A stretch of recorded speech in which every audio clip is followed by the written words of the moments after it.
नमो देव्यै महादेव्यै शिवायै सततं नमः। नमः प्रकृत्यै भद्रायै नियताः प्रणताः स्मृता।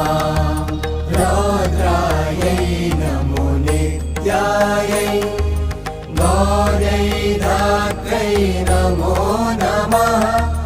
ज्योत्स्नायै चेन्दुरूपिण्यै सुखायै सततं नमः। कल्याणै प्रणतां वृद्ध्यै सिद्ध्यै कुर्मो